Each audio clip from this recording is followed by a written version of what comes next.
Hello everyone, welcome to education first official.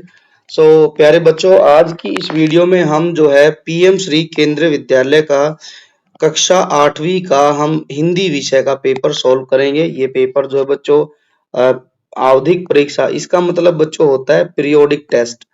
Periodic test जो है ये पेपर जो है हम सॉल्व करेंगे। ये पेपर जो है बच्चों 2025-26 का है, हिंदी विषय का है। देखते हैं हम इसमें किस तरीके के प्रश्न उत्तर पूछे गए हैं। इसमें लिखा गया है कि समय जो है 90 मिनट्स रहेगा, अधिकतम समय जो अधिकतम अंक जो है वो 40 रहेंगे। कुछ दिशा निर्देश दिए गए हैं। इसमें बताया कि इस प्रश्न पत्र में जो है कुल 6 प्रश्न है। दिशा निर्देश अनुसार आपने सही सही उत्तर लिखने। चलिए सबसे पहले हम जो है गद्यांश से शुरू करते हैं। लिखा गया है कि प्रश्न 1, निम्नलिखित अपठित गद्यांश को ध्यानपूर्वक पढ़िए और उस पर आधारित प्रश्नों के सही विकल्प चुनकर जो है उत्तर देना है हमने। पैसेज 5 अंक का है, पढ़ते हैं। संसार में शांति, व्यवस्था और सद्भावना के प्रसार के लिए, प्रसार का मतलब होता है बच्चों फैलाना, ठीक है, कि भाई यहाँ लिखा है कि संसार में शांति, व्यवस्था और सद्भावना को फैलाने के लिए बुद्ध, ईसा मसीह, मोहम्मद, चैतन्य, नानक आदि महापुरुषों ने धर्म के माध्यम से मनुष्य को परम कल्याण के पथ का निर्देश किया, किंतु बाद में यही धर्म मनुष्य के हाथ में एक अस्त्र बन गया। अस्त्र मतलब होता है कि बच्चों हथियार। यहाँ समझाया गया है कि जो धर्म पहले शांति और सद्भावना और जो है लोगों के कल्याण के लिए प्रयोग किया जाता था, आज के समय में वो एक हथियार बनकर लोग उसका प्रयोग कर रहे हैं। धर्म के नाम पर पृथ्वी पर जितना रक्तपात, रक्तपात का मतलब होता है बच्चों कि खून खराबा। खून खराबा मतलब कि लोगों को मारना, पीटना, ठीक है, लड़ाई झगड़ा करना धर्म के नाम पर हुआ, उतना और किसी कारण से नहीं। पर धीरे धीरे मनुष्य अपनी शुभ बुद्धि से धर्म के कारण होने वाले अनर्थ को समझने लग गया है कि भाई लोगों को अब धीरे धीरे समझ आ रहा है कि हम धर्म के नाम पर जो रक्तपात कर रहे हैं, लोगों को लूट खसोट रहे हैं, मार रहे हैं, वो अनर्थ है, गलत है। धार्मिक विश्वास जनित भेदभाव अब धरती से मिटते जा रहे हैं। विज्ञान की प्रगति तथा संचार के साधनों में वृद्धि के कारण देशों की दूरियां भी कम हो गई। मतलब क्या है कि जैसे जैसे विज्ञान ने प्रगति की, तरक्की की और संचार के साधन मीन्स ऑफ कम्युनिकेशन जैसे जैसे डेवलप हुए तो देशों में दूरियां कम हो गई। वर्ण भेद, वर्ण भेद का मतलब होता है बच्चों रंग भेद। पहले क्या होता था कि दुनिया के विभिन्न देशों में काले और गोरे लोगों के बीच में भेदभाव किया जाता था, और इस काले गोरे रंग के कारण क्या होता था, इंसान से इंसान में आपस में घृणा फैलती थी, एक दूसरे से ईर्ष्या करते थे। ईर्ष्या का मतलब जलन करते थे। वैमनस्य और कटुता, कटुता का मतलब एक दूसरे के प्रति मन में कड़वी भावना रखते थे। इन सब में कमी नहीं आई, ठीक है। मानवीय मूल्यों के महत्व के प्रति जागरूकता उत्पन्न करने का एकमात्र साधन है शिक्षा का व्यापक प्रसार। अब यहाँ समझाया गया है कि यदि लोगों में हमें मानवीय मूल्य किस तरीके से, कि हमें शांति से इस धरती पर रहना है, एक दूसरे के लिए व्यवस्था करनी है, एक दूसरे के प्रति हमारे मन में अच्छी भावना होनी चाहिए और हम दूसरों का कल्याण करें। इन सभी मानवीय मूल्यों को यदि हमने जो है घर घर तक पहुंचाना है तो इसका एक ही माध्यम है, हमें शिक्षा का व्यापक प्रसार करना पड़ेगा। हमें घर घर तक शिक्षा पहुंचानी पड़ेगी। ये पैसेज दिया गया बच्चों। अब इसके प्रश्न उत्तर देख लेते हैं हम क्या क्या दिए गए। पहला प्रश्न है, क्या लिखा गया है, महापुरुषों ने किसके माध्यम से मनुष्य को परम कल्याण के पथ का निर्देश किया? तो उसका उत्तर हो जाएगा बच्चों धर्म के माध्यम से महापुरुषों ने मनुष्य को परम कल्याण का रास्ता दिखाया था। दूसरा प्रश्न, मनुष्य अधर्म के कारण होने वाले अनर्थ को कैसे समझने लगा? कि भाई जो अधर्म था, धर्म का रास्ता छोड़कर अनर्थ को किस तरीके से समझने लगा? अपनी शुभ बुद्धि से। क्योंकि ऊपर यहाँ दिया गया है, क्या लिखा है कि धीरे धीरे मनुष्य अपनी शुभ बुद्धि से धर्म के कारण होने वाले अर्थ को समझने लगा है। तो इसका उत्तर यही हो जाएगा, अपनी शुभ बुद्धि से समझने लगा। विज्ञान की प्रगति और संचार के साधनों की वृद्धि का परिणाम क्या हुआ? जब जैसे-जैसे विज्ञान की प्रगति बढ़ी और संचार के साधनों में बढ़ोतरी हुई तो बच्चों देशों के बीच की दूरियां कम हो गई। ये इसका सही उत्तर रहेगा। किस कारण से देशों में मानव के बीच घृणा, ईर्ष्या और वैमनस्य कटुता में कमी नहीं आई है? तो वो था बच्चों रंग भेद के कारण। ऊपर बताया गया था रंग भेद। रंग भेद का मतलब होता है वर्ण भेद के कारण आज भी बच्चों समाज के एक बड़े हिस्से में यदि आप देखेंगे अपने आसपास तो आज भी रंग भेद या वर्ण भेद के कारण समाज में मानव से मानव के बीच में आज भी घृणा है, ईर्ष्या है। यहाँ स्पेलिंग थोड़ी सी गलत हो गई है, इसको हम ठीक कर लेंगे। ईर्ष्या फैली हुई है और आज भी एक दूसरे के मन में कड़वाहट है। आगे बढ़ते हैं। अंतिम प्रश्न क्या दिया गया? पांचवा प्रश्न क्या कहता है? मानवीय मूल्यों के महत्व के प्रति जागरूकता उत्पन्न करने का एकमात्र साधन क्या है? तो उसका साधन है शिक्षा का व्यापक प्रसार करना पड़ेगा। आगे बढ़ते हैं। प्रश्न 2 लिखा है निम्नलिखित अपठित पद्यांश को ध्यानपूर्वक पढ़िए और उस पर आधारित प्रश्नों के सही विकल्प चुनकर आपने को उत्तर देने। यहाँ पर पद्यांश है। पद्यांश होता है बच्चों एक कविता का भाग। पूरी कविता नहीं होती, कविता का भाग है, उसके आधार पर हमें प्रश्न उत्तर देने। लिखा है रेशम जैसी हस्ती खिलती नभ से आई एक किरण, फूल फूल को मीठी मीठी खुशियां लाई एक किरण, पड़ी ओस की कुछ बूंदें झिलमिल झिलमिल पत्तों पर, उनमें जाकर दिया जलाकर ज्यों मुस्काई एक किरण, लाल लाल थाली सा सूरज उठकर आया पूरब से, फिर सोने के तारों जैसी नभ में छाई एक किरण। तो इस पूरे पैसेज में बच्चों मुख्य तौर पर किरण के बारे में समझाया गया। किरण मतलब सूरज की रोशनी, उसके बारे में समझाया गया। अब यहाँ लिखा है कवि ने किरण के किन किन विशेषणों का प्रयोग किया है किरण के लिए। तो किरण के लिए बच्चों कविता में पहली पंक्ति में दिया गया रेशम की तरह से, और इसके बाद जो है खिलती हुई और सोने के तारों जैसी और उपयुक्त सभी। तो बच्चों इसका उत्तर हो जाएगा उपयुक्त सभी। कवि ने कविता के इस पद्यांश में किरण को रेशम जैसी बताया है और हंसती खिलती जो है मीठी, यहाँ जो है हंसती खिलती जो है भी बताया है और सोने के तारों के जैसी भी किरण को बताया। तो इसका उत्तर घ हो जाएगा। आगे है किरण फूलों के लिए कैसी खुशबू लाई। तो किरण फूलों के लिए जो खुशियां लाई है वो है मीठी मीठी खुशियां। ओस की बूंदों ने पत्तों पर क्या गिराया। ओस की बूंदों ने पत्तों पर जो है कुछ बूंदे गिराई। यहाँ लिखा है वो क्या ओस की बूंदों ने पत्तों पर क्या किया, उन्हें चमका दिया, उन पर एक दिया जला दिया, उन्हें नहला दिया, उन्हें मिटा दिया। तो ऊपर बताया गया है कि पड़ी ओस की कुछ बूंदे झिलमिल झिलमिल पत्तों पर, उनमें जाकर दिया जलाकर। तो यहाँ हो जाएगा उन पर एक दिया जला दिया। ख उत्तर हो जाएगा। सूरज की क्या विशेषता है? वह गोल गोल है, वह गोल गोल और लाल लाल है, वह लाल लाल थाली जैसा है, वह लाल लाल गेंद जैसा है। अब ऊपर क्या बताया गया है यहाँ पर? यहाँ लिखा है लाल लाल थाली सा सूरज। तो यही इसकी विशेषता है सूरज की। हम उत्तर लिखेंगे कि सूरज जो है वह लाल लाल होने के साथ साथ थाली जैसा भी है। आगे बढ़ते हैं। अब आगे क्या दिया गया है? सूरज जो है किस दिशा से उठकर आया। तो हमें पता है बच्चों सूरज जो है वो पूर्व दिशा से निकलता है। तो इसका उत्तर हो जाएगा पूर्व दिशा से उठकर आया है। अब आगे बढ़ते हैं। अगला प्रश्न है प्रश्न नंबर 3। क्या लिखा है? निम्नलिखित प्रश्नों के दिशा निर्देश उत्तर लिखिए। चलिए क्या लिखा है? संज्ञा के भेद के आधार पर आपको मिलान करना है सूची 1 के साथ सूची 2 को। हमें पता है बच्चों संज्ञा के जो है कुल 5 भेद हैं। ठीक है, व्यक्तिवाचक जैसा यहाँ लिखा भी गया है, व्यक्तिवाचक संज्ञा, और इसके बाद जातिवाचक। ठीक है, जातिवाचक, लेकिन यहाँ 3 ही दिए गए क्योंकि जातिवाचक के भी 2 और भेद होते हैं, द्रव्यवाचक और जो है समूहवाचक।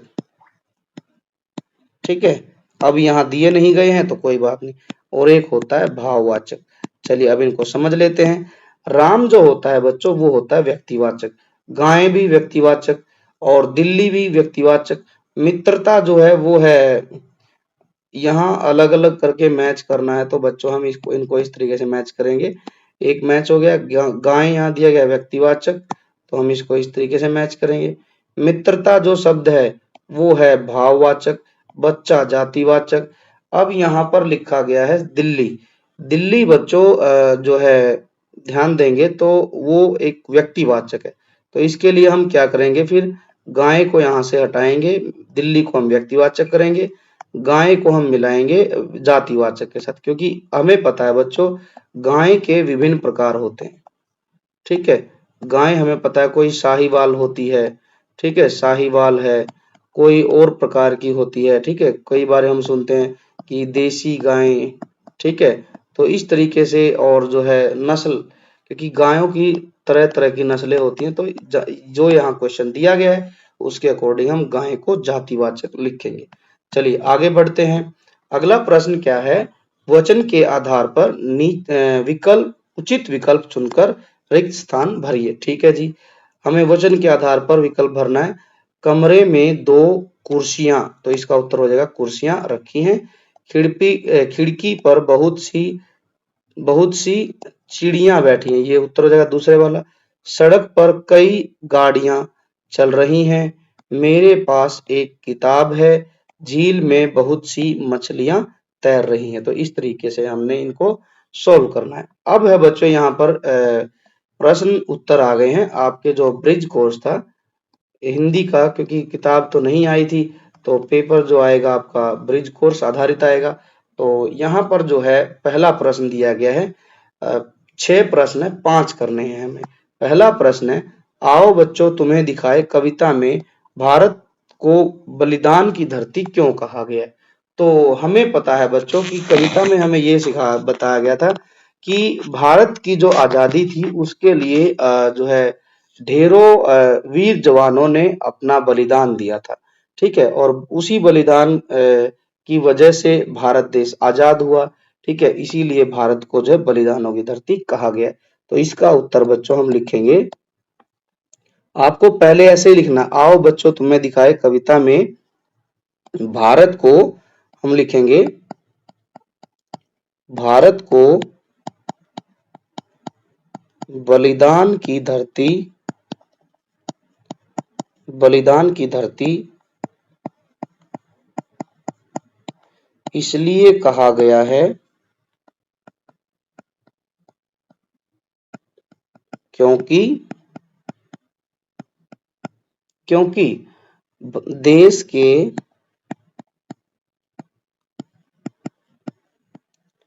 देश के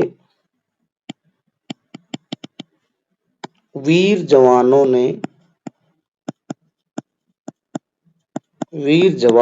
ने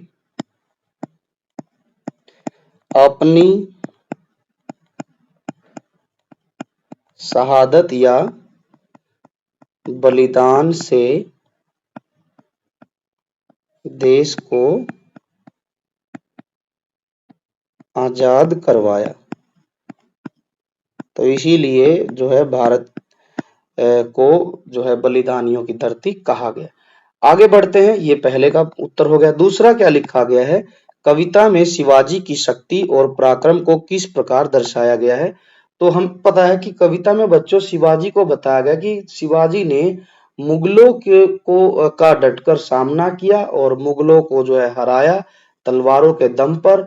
और उन्होंने जो है हर पहाड़ पत्थर को एक आग का गोला बना दिया था। ठीक है, तो हम इसमें लिखेंगे, दूसरे प्रश्न के उत्तर में लिखेंगे, शिवाजी ने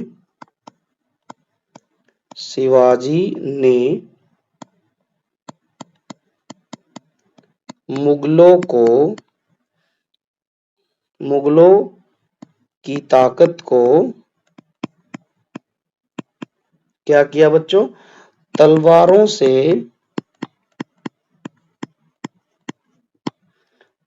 से हराया और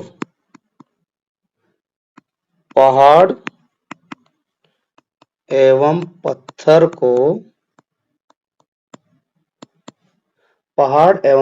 को आग से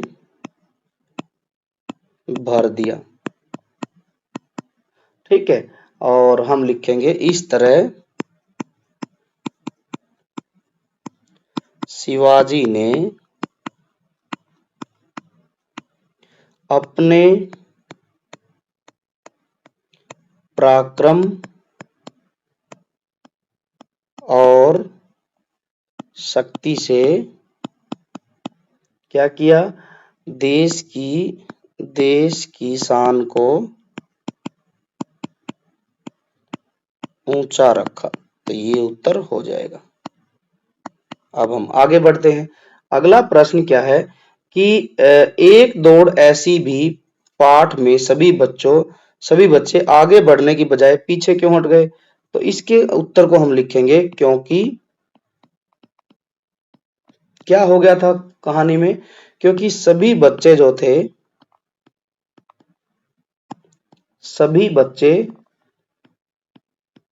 उस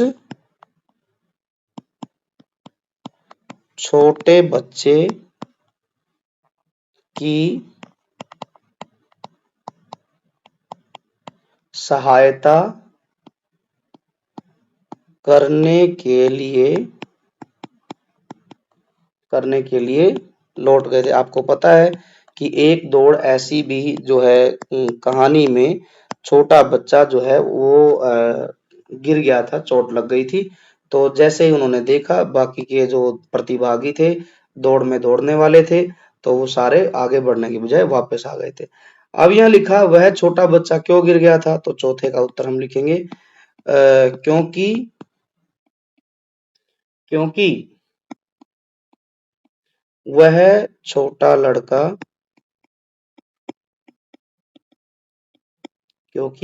लड़का ठोकर खाकर गिर गया था। ये उत्तर हो जाएगा। आगे है भील भिलाला क्या है। अब हमें पता है भील भिलाला जो है एक जो है बच्चों का खेल है। क्या है बच्चों, भील भिलाला जो था वो एक बच्चों का खेल था। हम सभी पढ़े थे, जो है भील भिलाला पाठ भी था। ठीक है, तो उसी से संबंधित ये प्रश्न है कि भील भिलाला क्या थे। चलिए आगे देखते हैं। और ये जो खेल है हम इसको भी देख लेते हैं। ये खेल जो है इसको भील भिलाला को एक हॉकी के जैसा खेल भी कहते हैं, क्योंकि इसमें एक हॉकी की तरह से एक डंडी ली जाती है। ठीक है, आगे है गोथा किसे कहते हैं। गोथा जो है बच्चों वो खेलने की एक हाथ लकड़ी है। गोथा जो है खेलने की हाथ लकड़ी को कहते हैं। ये था हमारा प्रश्न। तो बच्चों इस तरीके से हमने इन पांच के भी क्या 6 प्रश्नों के उत्तर लिख दिए। आपको सिर्फ कोई 5 लिखने थे। अब चलिए ये हो गया है हमारा। अब आगे बढ़ते हैं। आगे थोड़ा सा इसको हम एक बार पढ़ लेते हैं। क्या दिया गया है, प्रश्न 5 निम्नलिखित विषयों में से किसी एक विषय पर अनुच्छेद लिखना है 5 अंक का। पहला है सच्ची मित्रता और मेरा प्रिय खेल। तो आपको बच्चों इन दोनों में से किसी एक के विषय में आपको जो है एक अनुच्छेद लिखना है। अब बच्चों यहाँ तो हो गया है, ये जगह खत्म हो गई है। हम जो है टाइम को भी ध्यान में रखते हुए इसको जो है थोड़ा सा दूसरी स्लाइड पर ओपन कर लेते हैं। हमने ऑलरेडी वहां पर दोनों विषयों के बारे में लिख रखा है। चलिए शुरू करते हैं। किसी एक अनुच्छेद के बारे में हमें लिखना है, तो लेकिन हम दोनों के बारे में लिखेंगे। पहले हम लिखेंगे सच्ची मित्रता। सच्ची मित्रता के बारे में क्या लिखा गया है कि जो सच्ची मित्रता है जीवन का सबसे बड़ा उपहार है। क्यों? क्योंकि एक सच्चा दोस्त हमेशा हमारे अच्छे और बुरे समय में साथ होता है। वह हमें सही रास्ता दिखाता है और हमारी मदद भी करता है। सच्चा मित्र कभी भी हमें गलत काम करने के लिए नहीं कहता है। वह हमारी मदद करता है, हमारी बातें सुनता है और हमें समझाता भी है। क्यों? क्योंकि यदि हम कहीं गलत काम कर रहे हैं तो अच्छा मित्र जो होगा, सच्चा मित्र जो होगा, हमारे साथ वो रोक टोक भी करेगा और हमें समझाएगा कि भाई आप जो काम कर रहे हो गलत है या सही है। सच्चे दोस्त हमारे दुख सुख में बराबर के साथी होते हैं। दोस्ती में सबसे ज़रूरी जो चीज़ है वो है विश्वास और ईमानदारी सबसे ज़रूरी होती है। अगर हम अपने दोस्तों के साथ प्यार और समझदारी से व्यवहार करें तो दोस्ती मजबूत रहती है। सच्ची मित्रता से जीवन जो है सुंदर बनता है और खुशहाल बनता है। तो बच्चों कुछ ये एक मॉडल आंसर दिया गया है सच्ची मित्रता के बारे में। आप यदि इसको सही मानते हैं तो आप इसको भी पढ़ सकते हैं और यदि आपके पेपर में मिलता है तो आप इसको भी लिख सकते हैं। अब हम थोड़ा आगे बढ़ते हैं कि दिया गया है मेरा प्रिय खेल के बारे में। क्या लिखा है मेरा प्रिय खेल के बारे में? बच्चों किसी का भी कोई भी अपना प्रिय खेल हो सकता है। जैसे मैंने अपने हिसाब से यहाँ लिखा है कि हर बच्चे का कोई न कोई प्रिय खेल होता है। मेरा प्रिय खेल क्रिकेट है। यह एक बहुत ही मजेदार और रोमांचक खेल है। क्रिकेट में 11-11 खिलाड़ियों की 2 टीमों के बीच में खेला जाता है। इसमें बल्ला, गेंद और विकेट की ज़रूरत होती है। मुझे बैटिंग करना सबसे अच्छा लगता है। मैं अपने दोस्तों के साथ रोज शाम को मैदान में क्रिकेट खेलता हूँ। कभी-कभी मैं स्कूल में भी क्रिकेट प्रतियोगिता में भाग लेता हूँ। मुझे क्रिकेट में जो खिलाड़ी पसंद है वो विराट कोहली है। क्रिकेट से शरीर मजबूत होता है, टीम वर्क की भावना आती है। यह हमें अनुशासन और जो है मेहनत का महत्व भी सिखाता है। मुझे यह खेल बहुत पसंद है। तो आप इस हिसाब से कुछ अपना जो उत्तर है वो ड्राफ्ट कर सकते हैं, बना सकते हैं। अब जो है आगे जो प्रश्न है वो क्या दिया गया है देखते हैं उसके बारे में भी। यहाँ लिखा है कि अपने मामा जी के विवाह में शामिल होने के लिए आपको 3 दिन के लिए अवकाश लेना है और आप जो है इसके लिए प्रधानाचार्य को पत्र लिखिए। बच्चों ये इस तरीके के प्रश्न है ना हम कक्षा छठी से ही लिखते आ रहे हैं। तो ये मुझे लगता है कि ये पत्र आप स्वयं खुद से लिख सकते हैं क्योंकि बीमारी का जो है पत्र हो गया, जरूरी काम का पत्र हो गया या फिर मामा की शादी में, चाचा की शादी में, ये सब पत्र एक जैसे ही हैं। तो आप मुझे उम्मीद है कि इसको खुद से लिख लेंगे। यदि फिर भी थोड़ा सा बताना तो आपको ड्राफ्टिंग शुरू में ऐसे लिखनी है, सेवा में श्रीमान प्रधानाचार्य जी, ठीक है, श्रीमान प्रधानाचार्य जी,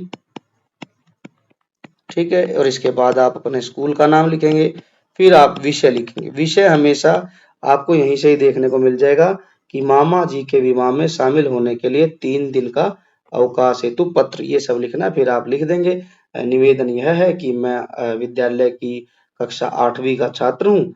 मेरे मामा की शादी है, इस दिनांक से इस दिनांक तक है और इस दौरान मेरे सभी घर के सदस्य शादी में शामिल होंगे। मेरा जाना भी वहाँ जरूरी है, इसलिए आपसे निवेदन है कि आप जो है मुझे 3 दिन का अवकाश प्रदान कर मुझे जो है कृतार्थ करें। आपकी बड़ी कृपा होगी। धन्यवाद। फिर आप अपना नाम, कक्षा, रोल नंबर ये सब मेंशन करेंगे।